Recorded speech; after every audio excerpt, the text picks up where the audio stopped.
Una sa lahat,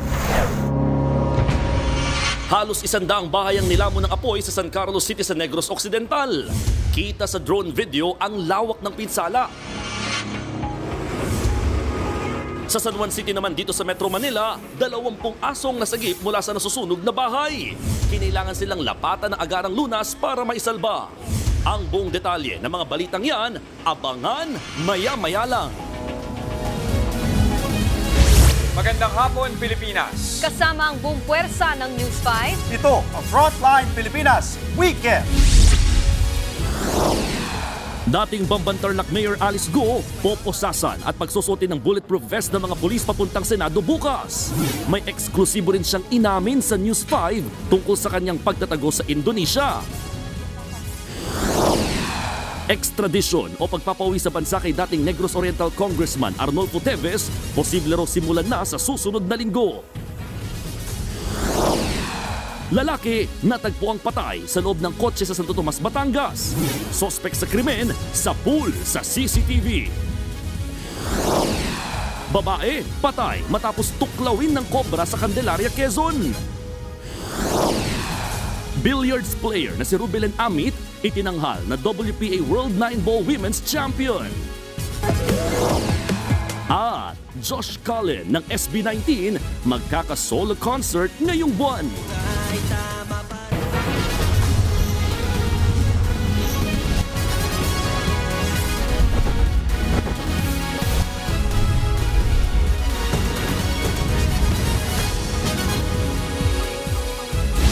Bukod sa posas, pagsusuotin din ng bulletproof vest si dating Bambantarlac Mayor Alice Go, oras na dalhin siya sa Senado bukas. May eksklusibo ring inamin si Go sa News 5 tungkol sa kanyang pagtatago sa Indonesia. Nasa frontline ng balitang yan, si Rainiel Pawid, exclusive. Bago makalipad pabalik ng Pilipinas na corner ng News 5 si dating Bambantarlac Mayor Alice Go sa loob ng Immigration Office sa Indonesia. Dito umamin si Go na matapos silang magkahiwalay ng sinasabing kapatid niya na si Sheila at business partner na si Cassandra Leong sa Batam, mag-isa na siyang kumilos sa Jakarta.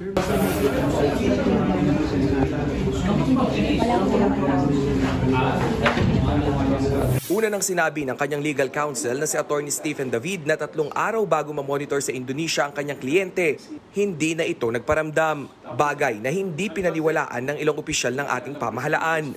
August 22, napabalik ng Pilipinas si Sheila at Cassie Ong pero si Alice nakatawid mula Batam pa Jakarta. Ayon sa Interpol sa Indonesia, posibleng dito na ginamit ni Go ang kanyang pera at nakakuha ng mga tao para utusan sa kanyang mga pangangailangan. Mula sa tutuluyan hanggang sa mga gagamiting sasakyan. With big amount of money, of course. Yeah. It is business. Like I give you this amount of money, but very big, to rent car, to buy a phone, to buy a SIM card and everything. Sa matrix mula sa Indonesian Interpol mula sa Jakarta Airport na monitor nila si Alice sa 3 hotels bago manuluyan sa bahay ng isang lady monk. Nang madakip, pinipilit daw ni Alice na wala siyang nilabag sa Pilipinas. No, what did she say? What did she say that she's not guilty, she's innocent? Simula Biyernes na makalapag sa Pilipinas sa PNP Custodial Center sa Camp Crame kinulong si Go. Bukas dadalhin siya sa Senado para sa pagdinig tungkol sa operasyon ng iligal na pogo sa kanyang bayan. Ayon sa Philippine National Police, nakahanda na ang sasakyang maghahatid kay Go. Alas 8 ng umaga, aalis na sa Camp Crame ang dating alkalde. Pagsusuotin siya ng bulletproof vest at poposasan din patungo sa Senado. Tiniyak naman ng PNP na ikinuturing nilang normal detainee si Go. Definitely, sir, wala pong special treatment po na nangyayari. Alinang umaga po, ang kanyang rasyon na pagkain po ay kape, kanin, itlog at hotdog. So kung ano po yung rasyon po ng ibang detainee ay ganyan din po yung rasyon niya. Isang oras din daw nagpaaraw si Go pero nagsabi na raw ito sa bantay na may iniindang sakit dahil sa ininom na tubig. Hindi po kumain po daw si Alice Go at tubig lamang po yung kanyang ininom po dahil kahapon po ay nag-complain po siya na sumakit po yung tiyan niya dahil yung tubig gripo lamang po yung ininom niya. Dumalaw na raw ang mga abogado ni Alice sa kulungan at dinalhan siya ng tubig, Biblia at ilang damit. Nagbabalita mula sa Frontline, Rainiel Pawid, News 5. Posible namang simulan na sa susunod na linggo ang extradition o pagpapauwi kay dating Negros Oriental Representative Arnie Teves Ayon sa Department of Justice, iginit naman ng kampo ni Teves na fake news ang sinabi ng DOJ na ibinasura ng gobyerno ng Timor-Leste ang apela ng dating kongresista. Nasa frontline ng balitang yan si Carrie Cator. And actually, malapit nang pabalikin sa Pilipinas si dating Negros Oriental Representative Arnolfo Teves Jr. na nasa Timor-Leste ngayon. Si Teves ang itinuturong mastermind sa pagpatay kay dating Negros Oriental Governor Roel Degamo noong March 2023. Ayon kay Justice Assistant Secretary Miko Clavano, mismong ang Pangulo ng Timor-Leste ang nagkumpirmang inaasikaso na ang extradition ni Teves. Ang President ng Timor-Leste mismo, si Jose Ramos Horta, mentioned that it will not be too long before he will go home. Posibleng asikasuhin na raw ang extradition o pagpapabalik sa bansa ng dating kongresista matapos ang papal visit ni Pope Francis sa Timor-Leste sa September 9 hanggang 11. Nag-coordinate din po tayo sa DILG. Again, this is a whole-of-government approach that we are doing in the case of former Congressman Teves.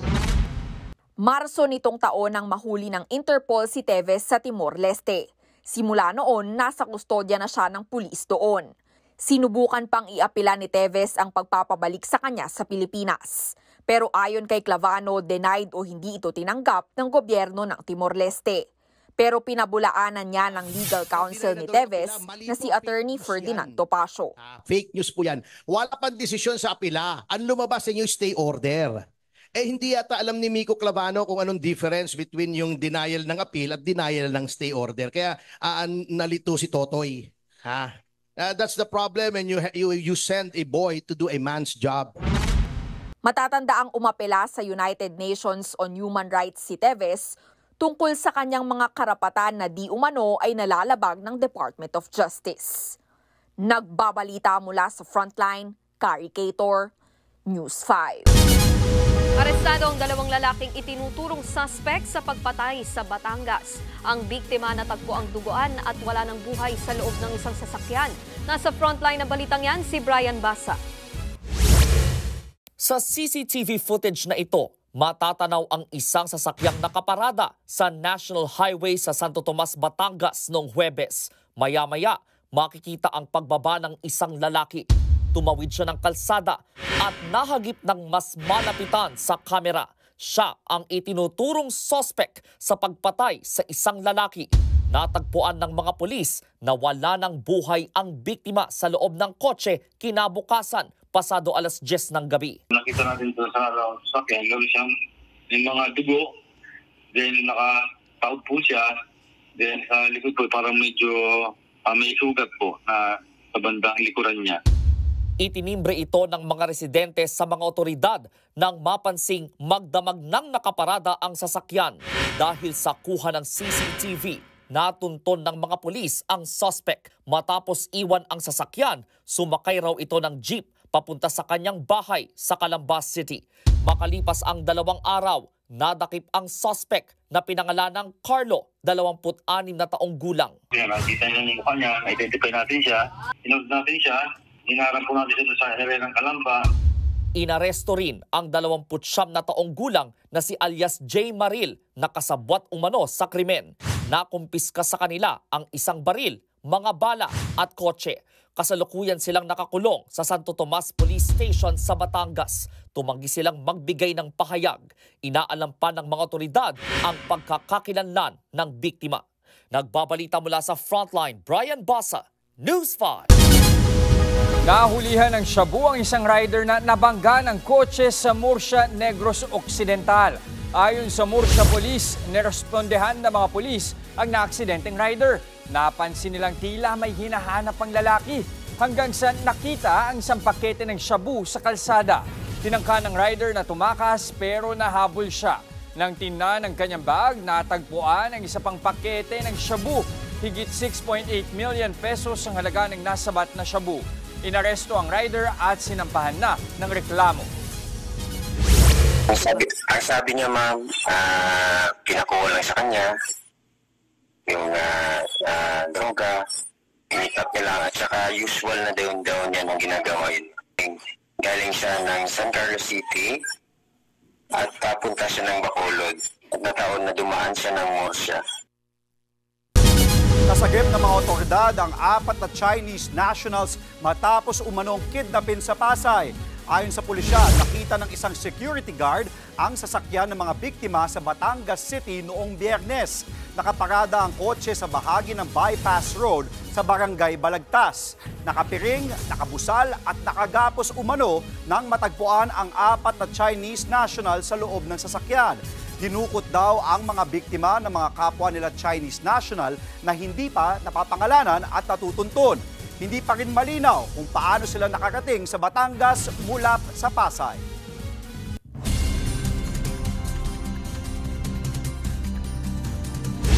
Magdala po ng payong mga kapatid, magiging maulan pa rin sa ilang bahagi ng bansa dahil sa southwest monsoon o hanging habagat. Ayon sa weather forecast ng Pag-asa, makararanas ng maulap at kalat-kalat na pag-ulan na may kasamang pagkulog at pagkidlat ang Ilocos Region. Mararanasan din yan sa Cagayan, Apayao, Abra at Zambales. Habagat din ang nagpapaulan sa Metro Manila, Cordillera, Cagayan Valley at Central Luzon. Pulupulong pag-ulan naman ang posibleng maranasan sa iba pang bahagi ng bansa dahil sa localized thunderstorms. Kasalukuyan pa rin binabantayan ng 2 low pressure area sa labas ng Philippine Area of Responsibility. Huli itong namataan sa east-northeast ng extreme northern Luzon at silangan ng Mindanao. Sa kasalukuyan nananatiling mababa ang tsansa na maging bagyo ang mga ito. Ayon sa Pag-asa, walang direktang epekto ang mga LPA sa ating weather system. Susunod, kobra na tumuklaw at pumatay sa isang ginang sa Candelaria, Quezon. Nahuli ng mga residente. Dahil sa napabayaan umanong sigarilyo, halos 100 bahay nasunog sa San Carlos, Negros Occidental. At Pinay billiards player Rubilen Amit, itinanggal na WPA World 9-ball champion. Lahat ng yan sa pagbabalik ng Frontline Pilipinas Weekend.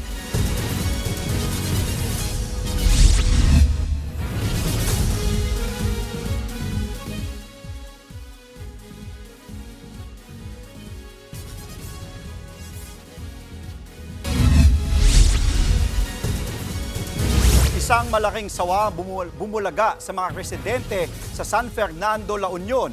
Sa Candelaria, Quezon naman, patay ang isang ginang matapos tuklawin ng kobra. Nasa frontline ng balitang yan, si Brian Basa. Tulong-tulong na hinanap ng mga snake hunter at mga residente ang kobrang tumuklaw sa isang ginang sa Candelaria, Quezon. Ginalugan nila ang lahat ng pwedeng pagtaguan nito. Pero hindi lang isa, kundi 2 ahas ang kanilang nahuli. Hindi nakaligtas ang tinuklaw na ginang na si Rubilin Dueñas, 32 anyos. Batay sa investigasyon, posible umanong natapakan ni Dueñas ang ahas, kaya siya tinuklaw nito.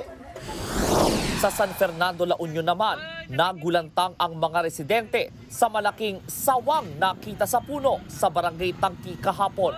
Nagtulong-tulong din ang mga lokal na opisyal at mga residente para mahuli ang sawa. Ligtas namang na-turn over sa Department of Environment and Natural Resources ang ahas. Sa Zamboanga del Sur, napasigaw at kumaripas ng takbo papasok ng bahay ang isang babae matapos makita ang isang ahas sa kanilang balkonahe. Bago pa lumabas ng bahay si Christine Jo Bation Sevilla, makikita sa kuha ng CCTV ang ahas na gumagapang at napansin pa ito ng pusa. Nang lumabas na si Sevilla para kausapin ang lalaking tumawag sa kanya, nakaambang aatake na ang ahas. Pero napansin niya ito, kaya siya nakatakbo papasok ng bahay. Nagbabalita mula sa Frontline, Brian Basa, News 5. Sa ibang balita, naaresto na ang most wanted ng Valenzuela City Police na matagal nang nagtatago sa mga otoridad. Ang sospek sangkot sa kaso ng pagpatay at tangkang pagpatay. Nasa frontline ng balitang yan, si Ian Suyu.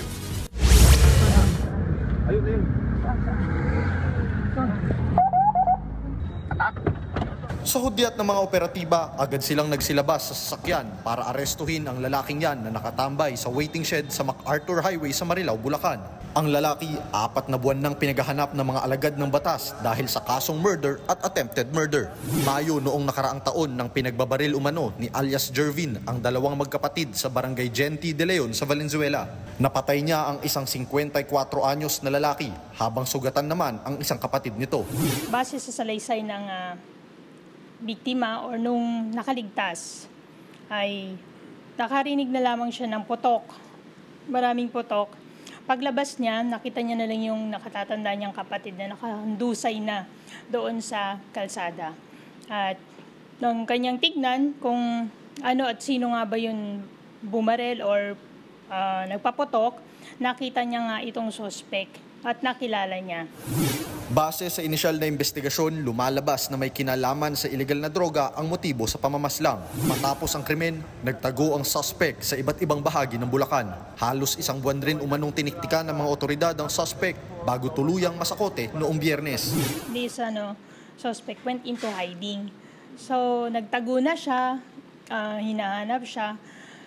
Kaya nung nalabasan na siya ng warrant of arrest, ayan, nag-start na yung talagang manhunt operation sa kanya. Nung nakuha na nila, nakita na nila yung lokasyon, hindi na nila nilubayan. Ang suspect, tila emosyonal pa noong kausapin ng media.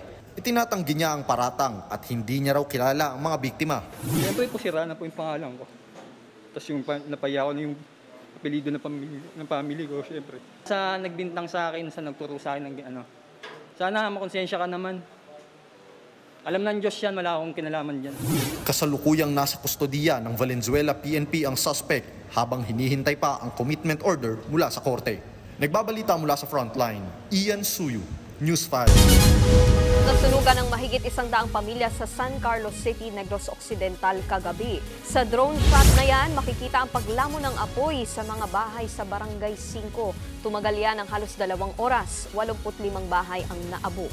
Habang aabot naman sa 750,000 pesos ang halaga ng pinsala. Ayon sa Bureau of Fire Protection, napabayaang sigarilyo ang mitya ng apoy. Hawak naman ng mga otoridad ang 2 persons of interest. Sa ngayon, nananatili sa evacuation center ang mga nasunugan. Sinagip ng mga fire volunteer ang higit 20 aso sa isang nasunog na bahay sa San Juan City.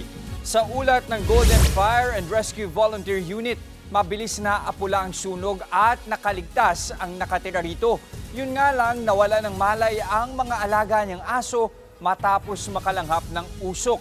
Isa-isa nilang inilabas ang mga ito at binigyan pa ng CPR para maisalba. Sa kasamaang palad, 4 na aso ang nasawi matapos matrap sa bahay.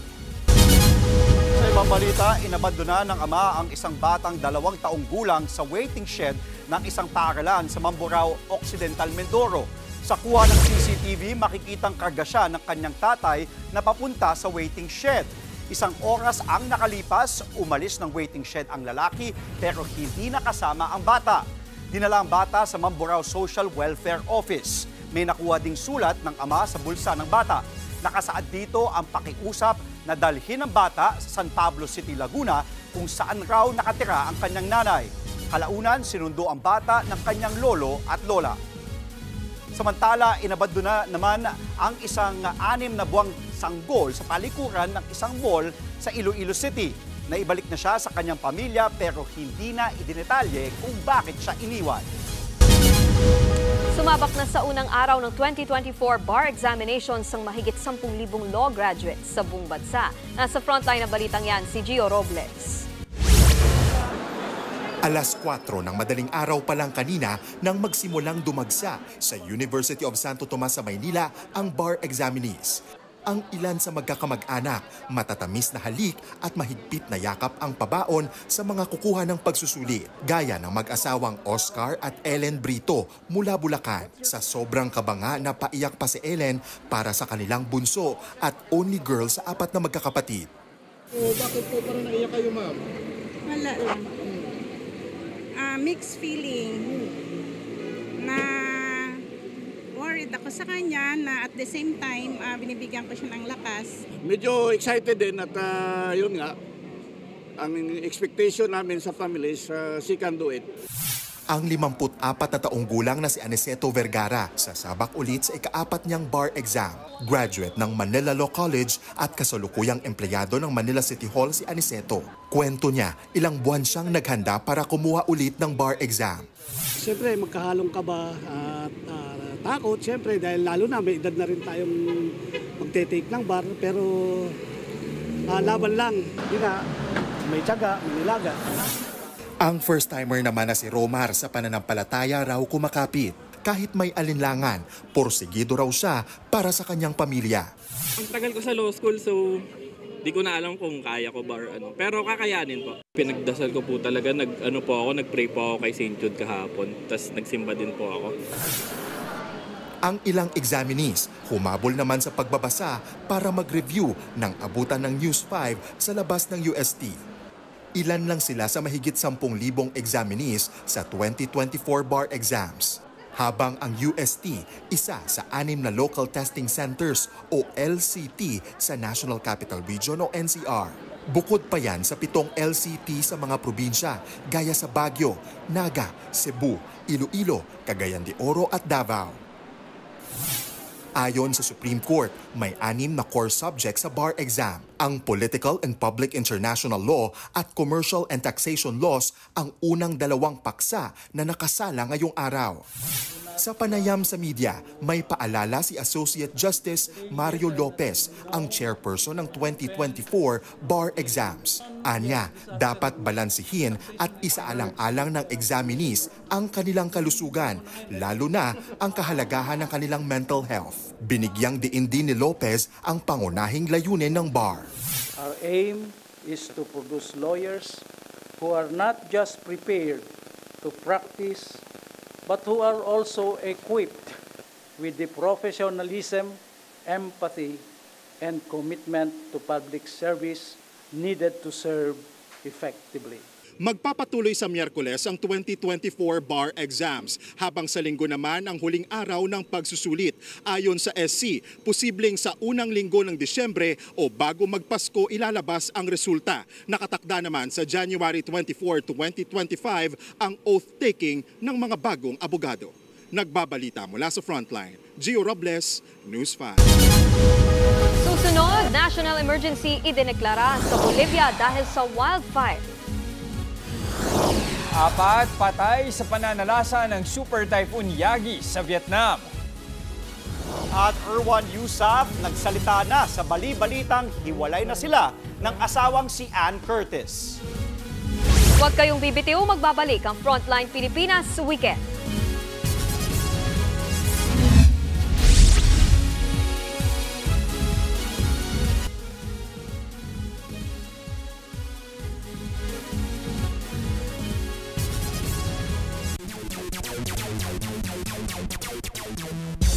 Mga kapatid, nasungkit ng Pinay Billiards player na si Rubilin Amit ang kampyonato sa WPA World 9-Ball Women's Championship. Sa harap ng crowd ng Hamilton, New Zealand, tinalo ni Amit si Siming Chen ng China sa loob ng 4 sets sa kanilang race to 4 best of 5 sets finals match. Matapos matalo sa unang set, nakuha ni Amit ang sumunod na 3. Sa huling set ng laro, sunod-sunod niyang naipasok ang huling 8 bola para makuha ang panalo. Nakuha ni Amit ang prize money na $50,000 o mahigit 2 milyong piso. Sa ibang balita, matagumpay na idinaos kanina ang Mindanao leg ng takbo para sa West Philippine Sea Advocacy Run sa Cagayan de Oro City. Mahigit sa 1,500 runners ang nakilahok sa ginanap na 5-kilometer advocacy run kaninang 5:30 ng umaga. Kasabay ng kanilang pagtakbo, naikot ng mga kalahok ang ilan sa magagandang tanawin sa Cagayan de Oro City. Sa talumpati ni Philippine Information Agency Director General Jose Torres Jr., ipaniliwanag niya sa mga kalahok ang issue ng agawan ng teritoryo sa West Philippine Sea. Tinaguri ang man of 1,000 books ang isang lolo sa Makati. Ang kanyang bahay ginawa niyang library na bukas sa sinumang uhaw sa kaalaman. Ang kanyang kwento sa report ni Bea de Guzman.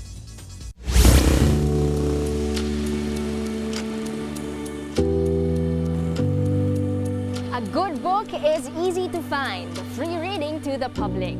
Nandito tayo ngayon sa Reading Club 2000 sa Barangay La Paz, Makati City. Paano at bakit ito nabuo, alamin natin sa kwento ni Lolo Nani. Let's go! Lolo Nani, magandang araw. Good morning. Alas 7 pa lamang ng umaga nang maabutan kong nag-ayos ng mga libro si Lolo Nani. Hindi na naman nagsasara to eh. Hindi mo pwedeng pigilan ng kalaman. Taong 2000 nang binuksan niya ang libreng aklatan sa kanyang bahay. Kwento niya, 5 taong gulang pa lang siya, mahilig na siya sa mga libro. Ibinibenta at ipinaparentang araw niya ang mga ito noon para sa dagdag baon. Noong kolehiyo naman, sumideline siya sa University Library para makapagtapos sa kursong accountancy. Pagka-graduate, sumabak agad sa trabaho si Lolo Nani. Ang naging area ko is income tax. So magaling ka sa income tax, hinahanap ka ng kliyente mga mandaraya. So halos lahat mandaraya eh. 1 taon lang ako, binasura ko niya. Nagtinda na ako sa bangketa.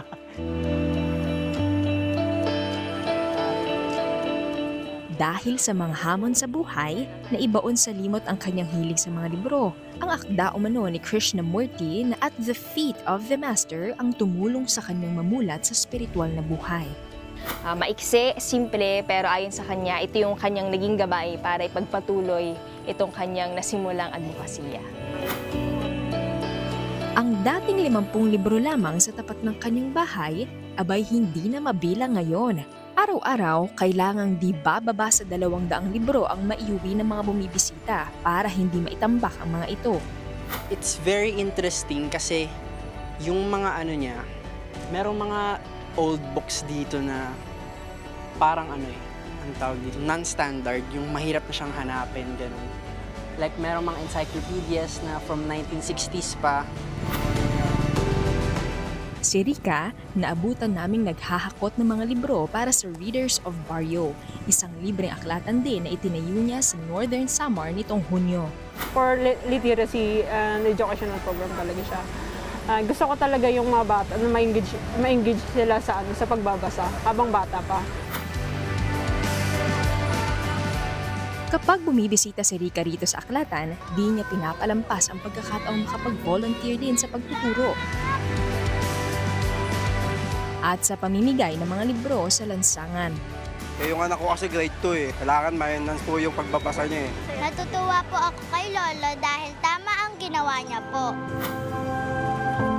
72 taon na ngayon si Lolo Nani. Hindi na mabilang ang mga lugar na kanyang napuntahan para makapag-abot ng mga libro. Pero di raw dito titigil si Lolo Nani. Hindi na tayong magmaang-maangan at magbulag-bulagan sa mga nangyayari sa ating lipunan. Magkaroon tayo ng kaalaman na ang pagbabago galing sa puso natin at galing sa kaisipan na isasagawa natin.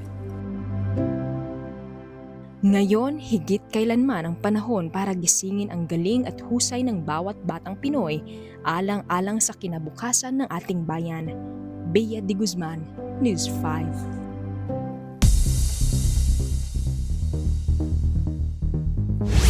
Idineklara ng national emergency ang wildfire sa Bolivia. Sa Vietnam naman, 14 ang patay sa pananalasa ng Super Typhoon Yagi. Yan at iba pa sa Frontline News Abroad. Malakas na hangin ang naranasan ng mga taga-Vietnam nang maglandfall doon ang Super Typhoon Yagi kahapon. Ang mga rider napatigil sa pagmamaneho sa lakas ng hangin. Natumba ang ilang motorsiklo pati ang ilang puno. Ang gusaling ito sa Hanoi, pinasok ng tubig. Isinara na ang elevator dahil mala waterfalls na ang tubig mula sa nasirang kisame. Ayon sa gobyerno ng Vietnam, 4 na ang nasawi habang 78 naman ang sugatan. Nananatili sa Northern Vietnam ang Super Typhoon Yagi at bumagal ang galaw nito.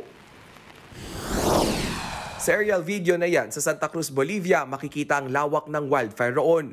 Sa ulat ng Brazil Space Research Agency, 3.8 million hectares na ang nasunog mula sa mga naitalang wildfire simula pa nitong Enero. Kaya nagdeklara na ng national emergency ang Bolivian government. Karamihan sa wildfire sa Bolivia, bunsod ng tag-init at tagtuyot. Sa Samantala, wildfire din ang problema sa Peru. Halos 3,000 hektarya ng lupain ang 4 na araw nang nasusunog doon. Pinalikas na ang mga apektadong residente. Nagbabalita mula sa Frontline, Rainiel Pawid, News 5.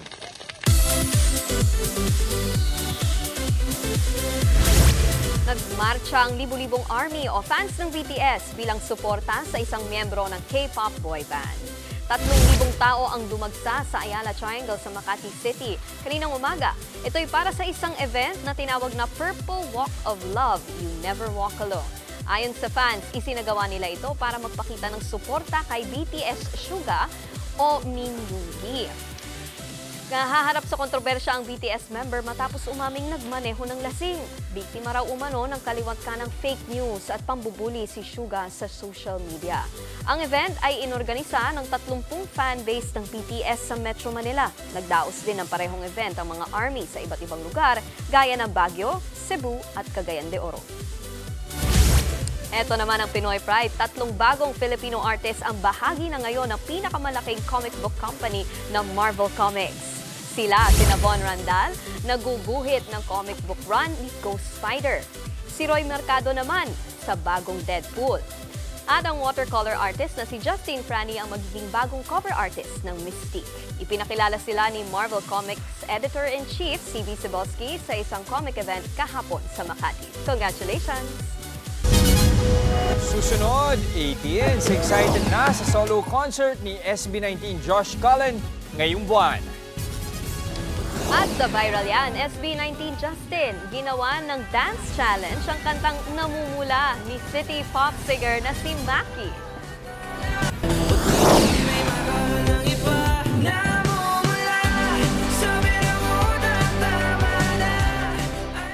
Mga kapatid, tuloy-tuloy ang balitaan dito sa Frontline Pilipinas Weekend.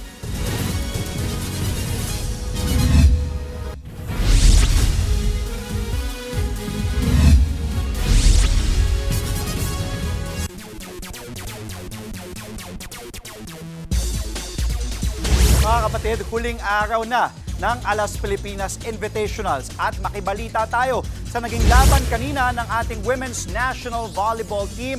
Live mula sa PhilSports Arena sa Pasig, nasa frontline ng balitang yan si Ian Suyo. Ian, kamusta yung performance sa ating volleyball teams?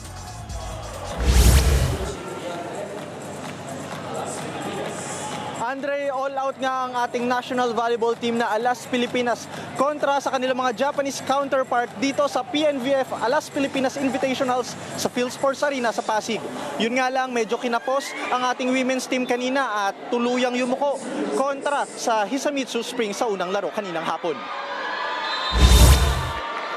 Simula pa lang dikdikan na ang aksyon sa pagitan ng Alas Pilipinas at ng Japanese team. Magandang ipinakita ng pambato ng Pilipinas na pinangungunahan ng kanilang team captain na si Don Macandili. Yun nga lang, hindi umubra ang first set at nakuha ng Saga na sa score na 14-25. Sa second set, sinubukang dumikit ng mga Pinay pero hindi nila kinaya ang pressure at depensa ng mga visiting team at tuluyang na-sweep ng Saga ang laro. Ang final score, 14-25, 21-25 at 19-25. Kahapon, bigurin ang Alas Women's kontra sa Saga. Ngayon naman, kasalukuyang naglalaban ang men's team ng Alas Pilipinas kontra sa Japanese professional team na Osaka Bluton. Susubukang makabawi ng men's team matapos ang kanilang 3 straight set loss kontra sa Osaka. Pinangungunahan niya ni team captain Kim Malabunga at ng mainstay na si Buding Buds. Wala rin ang star player ngayon ng Alas Pilipinas na si Brian Bagunas dahil sa leg injury. Ngayon nga, first set na ongoing at lamang ang Osaka Bluton kanina 6-3. At syempre hindi magpapatalo ang ating men's team para naman makuha ng panalo bago matapos ang invitationals. At yan ang latest mula dito sa PhilSports Arena. Balik sa'yo, Andre. Sa hiyawan pa lang ng mga tao dyan sa PhilSports, bukang nakascore ang Alas Pilipinas. Good luck sa kanila. Maraming salamat, Ian Suyo. Sa ibang balita, hindi na lang magagandang tanawin ang binabalik-balikan dito sa Pilipinas, kundi pati ang mga serbisyo sa larangan ng aesthetic and cosmetic medicine. Yan ang ipinagbalaki sa ika-12 annual convention ng Philippine Academy of Aesthetic and Age Management Medicine Incorporated kahapon sa Taguig. Katunayan, base sa Medical Tourism Index noong 2021, nasa ika-24 na pwesto ang Pilipinas pagdating sa medical tourism. Guest speaker sa event, si Senator Win Gatchalian. Ayon sa senador, dapat nang magkaroon ng aesthetic management technology sa bansa para mas masuportahan din ang ating mga health worker. We have the best doctors, we have the best service, and most importantly, we can communicate in English. Sayang, because we have the people who will use the technology, but we don't have the technology being developed here in the Philippines. And that's also one opportunity for PAAMI to look at, how to build our own aesthetic and age management technology right here in our shores.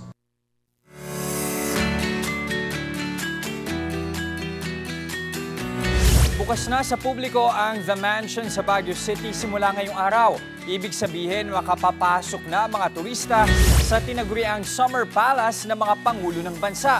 Mismong si First Lady Liza Araneta Marcos ang namuno sa pagpapasinaya ng lugar. Ideya niyang gawing Presidential Museum ang The Mansion para sa mga memorabilia ng mga nagdaang Pangulo. Bago ito, hanggang gate lang pinapayagan ng mga turista. Pwedeng mamasyal ng libre sa loob ng The Mansion Martes hanggang Linggo mula 9 a.m. hanggang 5 p.m. Itinayo ito noong 1908 bilang bahay bakasyunan ng nooy Gobernador General ng Estados Unidos.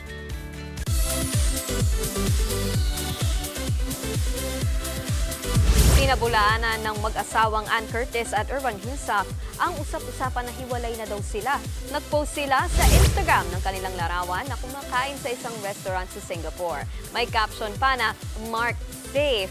Sinabi naman ni Irwan sa comment section na hindi raw sila masyadong nagpo-post sa social media. Wala rin daw silang kailangan pang patunayan sa publiko.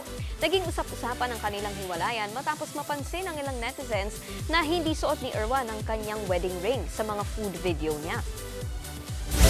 Heads up naman mga 18s, magkakaroon ng solo concert ang SB19 member na si Josh Cullen. Inanunsyo ni Josh sa kanyang X account na gaganapin ang concert sa New Frontier Theater sa September 28. Ito ang una niyang concert matapos mag-debut bilang solo artist noong 2023.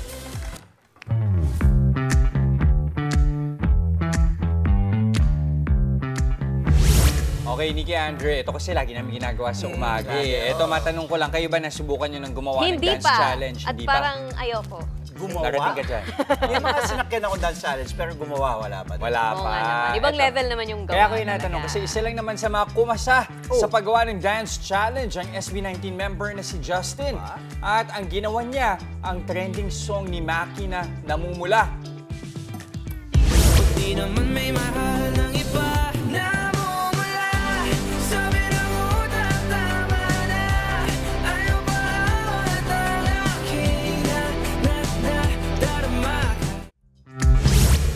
Ayun, ang daming namumula sa pagkilig kay Justin. Patok na patok yan, hindi lang sa mga netizens. Dahil pati ang mismong kumanta ng namumula na si Maki, kumasa rin sa dance challenge. Nag-comment din siya sa post ng SB19 member na ang cute daw ni Justin.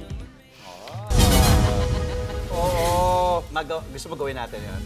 Hindi, tayo mag-invento ng dance challenge. Yun ang hamon ko sa'yo. Sige. Gusto ko si Andre ang mag-invento. Para kalokohan lang. Naglagan tayo dito, ha? Kaya mo yan. Isip ako. Oo. At yan ang mga impormasyong dapat niyong malaman. Wala pa akong maisip. Para sa mga balita, para sa may alam at may pakialam. Kami ang inyong mga kasangga sa Frontline Pilipinas Weekend.